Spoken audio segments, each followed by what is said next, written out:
Sí Estamos me ha ya, pasado. estamos ya con Roger Celi. Él es coordinador del Observatorio Legislativo. Hola, Roger, ¿cómo Un estás? placer. Y es importante conversar con Roger Celi porque la Asamblea está a puertas de volver al lugar donde se toman las decisiones importantes para la patria.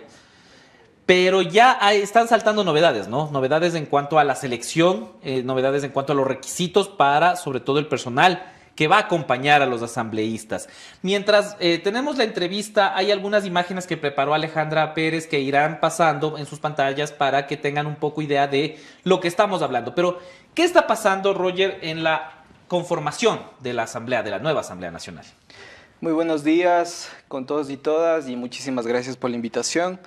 Pues ya se siente la presencia de la Asamblea Nacional, ¿no? Estamos todavía en un escenario de muerte cruzada, pero hay cosas que podrían pasar desapercibidas. Y yo pues lo he dicho en varios medios de comunicación, esta es una alerta sobre la calidad que podría tener la legislatura, la próxima legislatura, la legislatura extraordinaria. ¿Qué es lo que está pasando? Básicamente, la presidencia de Virgilio Saquicela y el Consejo de Administración Legislativa, pocos días antes de la disolución, reformaron el reglamento de talento humano y cambiaron algo muy sencillo, una I por una O. Antes del reglamento decía, se requiere título universitario y experiencia, al menos de 3 años para los asesores de la legislatura, y eso se cambió a O. Ahora se requiere título o experiencia. Y digamos ahí puede ser debatible, pero más abajo hay algo que a mí me espeluzna, porque es un tema muy antojadizo, y que dice así, dice que los asesores pueden ser contratados solo con experiencia y que la experiencia se puede acreditar de cualquier forma. Dice que puede ser parte de una organización política, parte de una organización de la sociedad civil, puede ser parte de un gremio. Y el último también es grave porque dice que puede ser dirigente. ¿De qué? De cualquier cosa. Yo digo Dirigente del conjunto del edificio. digamos que el mejor ejemplo sería que, con lo loable que es esta profesión, un dirigente de una liga barrial de fútbol puede ser asesor parlamentario. Y lo grave está en el fondo. Estamos hablando de que podemos tener una asamblea con legisladores que muchos de ellos no tienen título universitario y con asesores que no conocen de temas parlamentarios. Vamos por la primera que me llama muchísimo la atención. O experiencia, es decir, alguien puede llegar sin un título universitario, sin el aval, porque claro, lo que siempre decimos es que los asambleístas no saben nada y se llenan de asesores. Uno presume que el asesor sabe, entonces al menos está ahí la platita del Estado. Pero al quitarle eso, vamos a tener una asamblea que ya ha cometido errores legales. Acordémonos de la asamblea, Sí. de la asamblea pasada, varios errores de forma, se saltaron normas por desconocimiento, tenían que regresar, tenían que... Y ahora, sin asesores que tengan eso, que puedan traer a un asesor, como dices, dirigentes, ¿qué va a pasar con la legislación que se supone que es nuestro marco regulatorio en el país? Claro, podría haber al menos 3 impactos. El primero de ellos tiene que ver con la calidad de la ley. Recordemos que un asesor en muchas de las ocasiones redacta los proyectos de ley y se lo entrega al legislador para que éste haga lo propio y presente al Consejo de Administración Legislativa. En segundo lugar, el debate. Vamos a ver posiblemente un debate de menor calidad si es que se llega a contratar asesores sin experiencia o sin título universitario. Y ahí nosotros, como Observatorio Legislativo, hicimos un ejercicio de fact-checking del discurso público parlamentario de la última legislatura. Y nos dimos cuenta que más del 50% de las cosas, datos y expresiones que dicen los legisladores están basados en discursos falsos, datos indeterminados, imprecisos e incluso inventados. A veces los datos Solo que se les lanzan inventan los asambleístas alguna cosa y lo sueltan como verdad. durante el discurso y la efusividad que puede tener un legislador, sale por ahí cualquier dato irracional. Pero lo grave no solo es eso, lo grave es que eso, como ustedes bien conocen, se anota, el ponente de la ley anota con su equipo de trabajo las observaciones de determinado asambleísta y eso pasa al trámite de las leyes. Es por ello que tú bien señalas que muchas veces tenemos unos errores garrafales en materia de leyes. Un caso clarísimo, no sé si ustedes recuerdan cuando se aprobó una ley, se redujo el periodo de lactancia materna de 15 meses a 12 meses y no tenía nada que ver con la ley, y eso se introdujo. Entonces, que no hayan asesores cualificados, que hayan legisladores que no tienen título y genera un despacho poco idóneo, ¿no? Entonces estamos hablando de problemas graves que podrían suceder en el país al respecto de contratación de asesores sin cualificaciones profesionales. Otro de los puntos que señalaba el Observatorio Legislativo, y necesito que me ayudes profundizando el tema para que la audiencia lo pueda entender sobre todo, es el tema del staff parlamentario. ¿A qué se debe, a qué responde y estos porcentajes cómo se determinan? Primero, ¿qué es esto del staff parlamentario? Bueno, la Ley Orgánica de la Función Legislativa establece que los legisladores deben tener 2 asesores y un asistente. El asesor 1 suele ser un asesor legal, ¿no? Que conoce de la ley, que conoce de la legislación y que puede proponer proyectos de ley en determinadas materias. El segundo asesor es el asesor de comunicación o también el asesor político, porque hay que decirlo, la Asamblea es un órgano eminentemente político, va a tener política. Y el asistente pues es quien les lleva el tema de redes sociales y demás. Ese es el staff parlamentario. Ese staff más beneficios adicionales de los legisladores, incluido su salario, nos cuesta más o menos $15,000 al mes. Sí, es de platitas vamos a hablar en la siguiente, porque también son montos altos, ¿no? Efectivamente, entonces este staff se conforma para ayudar al legislador para que haga un buen papel. El staff parlamentario en Ecuador funciona de la siguiente manera. El asambleísta puede decir, señor presidente o presidenta de la legislatura, quiero que contrate a esta persona para que sea parte de mi staff. La presidencia revisa requisitos que no haya nepotismo y demás y procede a la contratación. Pero no se hace ningún concurso público. Es decir, es de los pocos parlamentos en el mundo que no hace un llamado público de contratación del personal, sino cada legislador decide a quién contratar.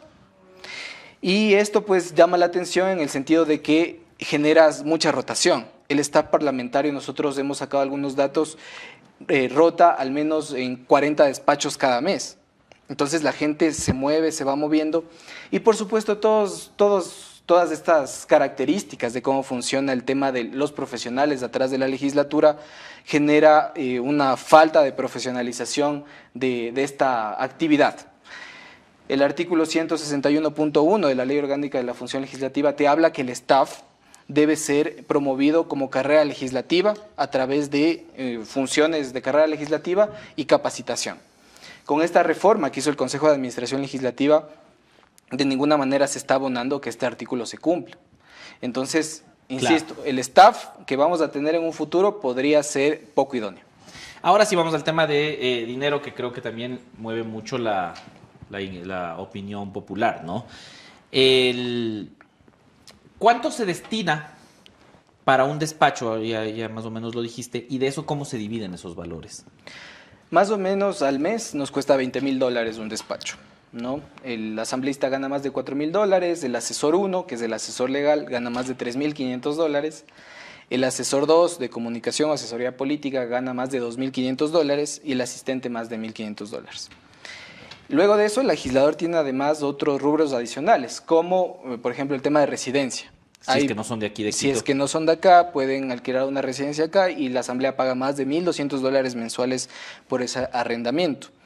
Viajes y viáticos de los legisladores, en fin, o sea, es un valor importante, $20,000. ¿Cuál es nuestra crítica? No es tanto al gasto público, claro, porque la Asamblea Nacional recibe menos del 1% del presupuesto general del Estado. Más o menos $50 millones. De dólares, sí. Exactamente. El punto es que cómo se gasta este presupuesto. Y ahí es facilísimo de hacer una crítica. ¿Qué pasa con los legisladores que no presentan ningún proyecto de ley? ¿Se justifica que se gasten $20,000 mensuales en su despacho? Yo me pregunto, ¿qué está haciendo el asesor? ¿Qué está haciendo el asesor político, el asistente, el propio legislador? Entonces, la crítica va a eso, ¿no? Más allá de lo cuantitativo, va a lo cualitativo. ¿Qué estamos haciendo en la Asamblea Nacional para mejorar la calidad de la normativa, para mejorar la calidad del debate e incluso para mejorar los procesos de fiscalización y control político? Y con esto cierro esta parte. ¿Qué pasa si un asesor no conoce de temas de fiscalización? ¿Qué pasa si un asesor no conoce de temas de seguridad? ¿Cómo el asambleísta va a poder fiscalizar responsablemente? Por eso vemos una fiscalización que se hizo en la anterior legislatura bastante irresponsable. La fiscalización es muy sencilla, se debe ver si es que el funcionario público, cualquiera que sea no cumple con sus funciones que determina la ley. Si un asesor no conoce de la ley, y menos aún de políticas públicas, ¿qué grado de fiscalización eficiente va a tener un legislador? Poco, nada. Claro. Le voy a pasar la palabra a Anderson Boscan. Tu cámara, Roger, es la número 3. Bienvenido, Roger. Totalmente gratuito. Muchas gracias por aceptar la invitación. Hombre, déjame pasar del problema a las posibles soluciones. La verdad es que cada vez que tenemos una legislatura decimos no puede ser peor que la anterior, y lo es. Es muy posible que esta que venga sea de una calidad aún más baja que la que tuvimos. La cosa es, ¿cómo empezamos a arreglar este lío? Hola Anderson, ¿cómo estás? Qué gusto saludarte. Pues lo primero que hay que hacer es voluntad política. Yo soy pesimista en el sentido de que no creo que el nuevo Consejo de Administración Legislativa se siente y derogue este reglamento, porque posiblemente les conviene. Tú sabes que las organizaciones políticas necesitan cuota política y la Asamblea Nacional es un escenario que incluso en varias ocasiones se podría convertir en una agencia de empleos. Entonces, yo difícilmente veo a legisladores sentándose en la mesa y tratando de reformar o derogar este reglamento. Ojalá y haya gente responsable en estas organizaciones políticas que han llegado a la Asamblea Nacional y acuerden derogar este tema. Eso en primer lugar, ¿no? En segundo lugar, ya vamos al tema más jurídico. Este reglamento y este artículo antojadizo, como lo he señalado, vulneran el artículo 161.1 de la Ley Orgánica de la Función Legislativa y el 227 de la Constitución de la República del Ecuador, que dicen de forma muy clara, el servicio público debe garantizar transparencia, calidad, eficiencia y efectividad. Con esta decisión que toma la Asamblea Nacional, poco o nada se abona a eso. Entonces ahí, si es que los legisladores van a contratar de esta manera y tienen asesores con pocas cualificaciones profesionales, pienso yo que la Contraloría General del Estado podría observar cómo se está gastando este recurso público. Porque ¿qué prima más? ¿Qué tiene una jerarquía superior? La Constitución y la ley por encima de este reglamento. Entonces, esta también es una alerta a las autoridades de control para que verifiquen, hagan exámenes especiales a la contratación del personal parlamentario, ¿no? Y finalmente, Anderson, creo que no toda la asamblea es mala, creo que es un término maniqueísta decir también la asamblea es buena o mala, sino hay honradas excepciones, por supuesto, que llamamos a que contraten a los asesores de manera responsable, que verifiquen, que sean profesionales que entiendan de la carrera legislativa, de la técnica legislativa, del tema político, de la política pública. Entonces, son tres cosas que posiblemente puedan de alguna manera hacer como un colchón para lo que se nos viene, ¿no? Porque, y con esto termino, se ha dicho entre pasillos, no me consta, no lo puedo asegurar, pero que este tema es con dedicatoria. Es con dedicatoria porque varias organizaciones políticas trabajan con gente que está relacionada con el fútbol, y, insisto, esta profesión muy loable, y que se han lanzado a la política, que tienen buena aceptación por parte de la ciudadanía y que buscan que estos políticos, porque son también políticos, lleguen a la legislatura, con lo cual tienes una fórmula en la Asamblea Nacional de política y no de política y técnica como debería ser, ¿no? ¿Qué soluciones inteligentes han encontrado democracias más maduras, Roger, para mejorar los niveles parlamentarios?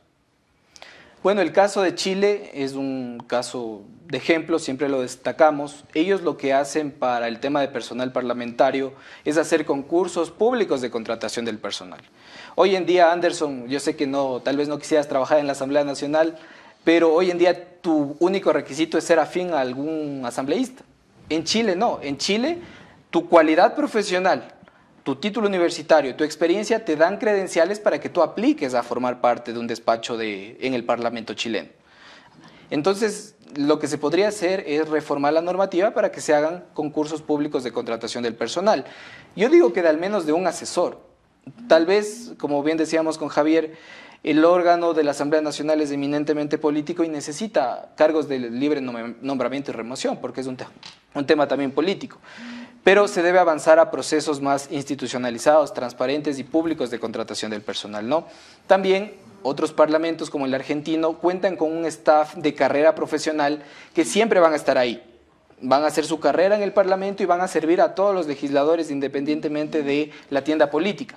Son aquellos profesionales que conocen todo lo que ha quedado pendiente en el Parlamento y ayudan a los legisladores a avanzar en este sentido, ¿no? Acá, cuando la Asamblea fue cesada, no sé si ustedes recordarán que se reveló que apenas 88 funcionarios eran de carrera, frente a los más de 1.300 funcionarios. Es decir, que estamos hablando de que más de 1.000 funcionarios son escogidos por los asambleístas momentáneamente. Y decía el dato, la rotación del personal en la Asamblea Nacional es bastante alta. Claro. Al menos 40 Claro, rotan cada mes. También se justifica con una asamblea que se tiene que renovar forzosamente por reforma constitucional porque no pueden tener más de 2 periodos, cuando normalmente los parlamentos tienen gente de 20, 25 años sirviendo al país desde allí. Viste, Roger. Yo le devuelvo la palabra a Javier Montenegro en estudios. Muchas gracias. Roger, el trabajo del Observatorio Legislativo es destacable. Nosotros siempre utilizamos la información de ustedes, la rapidez con la que podemos obtener. ¿Ustedes tienen datos de los dos candidatos que llegaron a la segunda vuelta electoral, me imagino, en términos de trabajo, presentación de proyectos? Porque, y aquí se ha dicho mucho por parte del gobierno nacional, creo que es el que más ha usado esta frase de el dato mata el relato. Los dos, Daniel Noboa y Luisa González, ¿cómo lo hicieron durante su periodo legislativo? Bueno, ahí nosotros tenemos 3 categorías de datos. Tenemos el tema legislativo, que es uno de los más importantes, el tema de fiscalización y control político, y también el tema de la representación. En materia de legislación, los dos presentaron 2 proyectos de ley cada uno. A Luisa no le aprobaron ninguno, a Daniel aprobaron uno. Pero hay una diferencia en materia de legislación, y es que Luisa no consiguió ninguna presidencia o vicepresidencia de comisión. Pero Daniel sí, Daniel estuvo en una de las comisiones que más trabajó, que fue la de desarrollo económico. Y no lo digo desde un criterio subjetivo, porque si tú ves las cifras de las comisiones, te das cuenta de que la Comisión de Desarrollo Económico logró despachar más en comparación en promedio con otras comisiones. Es decir, Daniel Noboa y Vilma Andrade, porque Vilma era la vicepresidenta, claro, se dedicaron a despachar proyectos de ley. Daniel suele decir, y lo digo con toda frontalidad, que él aprobó 11 proyectos de ley. Él no presentó los 11. Lo que sí es cierto que como presidente despachó 11 proyectos de ley que se aprobaron, 9 de ellos con más de 100 votos. Es decir, hubo un trabajo interesante en la comisión. Entonces, en legislación, ellos como iniciativa legislativa muy poco. Y la crítica es la siguiente: ¿por qué si ellos aspiraban quizá a un cargo como una presidencia o vicepresidencia de la República, no trabajaron en la Asamblea Nacional en diversos temas? Porque ellos solo trabajaron, insisto, 2 proyectos de ley. Eso en materia de legislación. En materia de fiscalización, pues los dos fiscalizaron muy poco, menos de 100 pedidos de información a autoridades de Estado. El promedio de un legislador son 200 pedidos de información y pues en total son más de 10.000 pedidos de información que hacen los legisladores a las diferentes autoridades de Estado, ¿no? Ahí no hay mucho que evaluar. Los dos no presentaron ningún pedido de juicio político, pocos pedidos de información, es decir, una actividad de fiscalización bastante prudente, por poner un término, ¿no? Y en materia de representación sí llama la atención un dato, ¿no? Y es que Daniel Noboa, de alrededor de 600 votaciones, el 50% fue a votar su suplente. Eso iba a preguntar, porque lo que le dicen muchos del lado opositor en este momento es que era bastante faltón. Ahí hay un debate también, Javier, y es que yo considero que es un faltón aquel legislador que ni siquiera envía a su suplente. Es decir, que deja la curul vacía. Digamos que esta silla es la curul. Comodísimo sillón renaciente, dicho sea de paso. Comodísimo curul renaciente. Esta necesitan los legisladores, de paso. Bueno, entonces, claro, el asambleísta faltón es aquel que deja esta silla vacía, la curul vacía. Daniel Noboa no fue faltón, Daniel Noboa sí envió a su suplente, pero llama la atención que en temas tan controversiales como tema de aborto, el tema de juicio político con el presidente Lazo y demás, Daniel enviaba a su suplente. Luisa González sí fue más presente en las votaciones del Pleno de la Legislatura y estuvo presente en más del 90% de las ocasiones, ¿no? Finalmente, en materia de representación también es importante señalar la transparencia. Los legisladores transparentaron su declaración de intereses, pero ahí pues la ciudadanía debía evaluar también cómo operaron en materia de conflictos de interés, que es un tema un poco más complejo. Entonces, para terminar, la evaluación, digamos, de Luisa González, Daniel Noboa, con datos, es que tuvieron una actividad bastante, digamos, bastante prudente, no tan en los temas controversiales. Daniel, como presidente de la comisión, un trabajo destacado, y Luisa, pues, como parte del Comité de Ética, sabemos que los procesos en el Comité de Ética no prosperaron de la mejor forma. Son las declaraciones de Roger Celi. Roger, muchísimas gracias, del Observatorio Legislativo. Gracias, Javier. A las Y órdenes. seguiremos revisando los datos de ustedes que siempre nos dan puntos válidos para poder analizar la labor de cada uno de los 137 asambleístas.